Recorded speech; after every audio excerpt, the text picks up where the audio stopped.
Hola, you amazing artist, and welcome to the studio. So today I want to talk about good art, bad art, art. What if I told you that your art doesn't have to be considered good in order to be powerful? Now, I know some of you out there are like, what do you mean? It's gotta be good art. There's a lot of opinions on what is good art and what is bad art and what is real art and what is not real art. You guys keep your opinions, whatever you believe, that's real. That's what it is. What I want to talk about is the struggle. And the struggle behind this whole good art, bad art thing is the idea behind perfection. It's easy to get stuck chasing perfection. You are chasing perfection of some kind. And a lot of times that chasing of perfection is closely tied to chasing validation.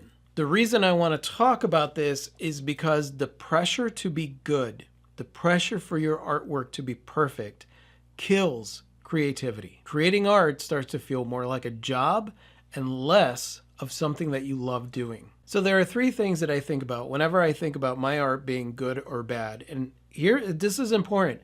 It's not about other people's art being good or bad. I don't care whether or not someone thinks that somebody else's art is good or bad, or whether or not someone else thinks that my art is good or bad. What matters to me is whether or not I think the art that I am putting out there is good or bad. Honestly, if you try to take into account everyone's opinion on what is good or bad, you're going to get pulled in a million different directions and not have any opinion of your own. So one of the things that I did was redefine what the word good means to me when it comes to my art. And you guys know I'm all about authenticity, about being real. So is that art authentic? Is it real? And what I mean by that is, am I being honest with this work, right? Is this work a representation of me? Am I being real? This is why creating things that are popular just for the sake of creating things that are popular just doesn't work for me. It has to represent and express something real for me to consider it good. The other thing that I do is embrace the ugly phase. This is the piece of crap phase of your artwork, right? Because like the truth is that everything looks like crap until it doesn't. This is a really hard part to wrap my mind around sometimes when it comes to certain things that I'm looking at. I'm like, this is just not working. But understanding that like all of those little mini failures that you go through in creating a piece is actually a course correction to get you to a place that you never thought you would get to before. And honestly, a lot of times when you get to that place, you're not even sure if the artwork is what somebody else would consider good or bad.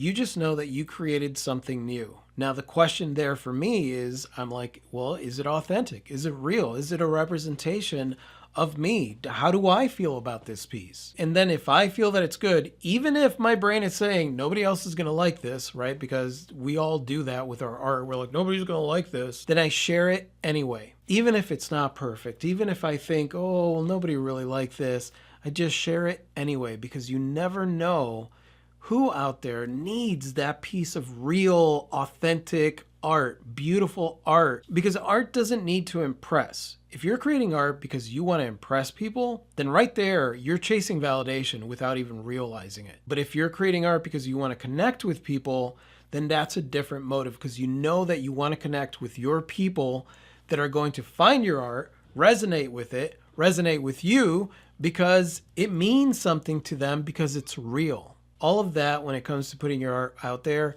is up to you. It starts with you. You're the one that decides to create the thing that means something to you and then to share the thing that means something to you. And so thus you get the process started. That's where for me, I don't even aim for good.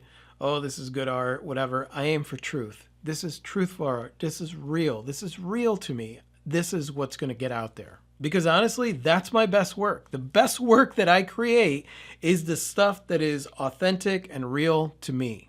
Now, that doesn't mean that somebody else out there thinks that it's great, but who cares? That just means that they're not connecting with it.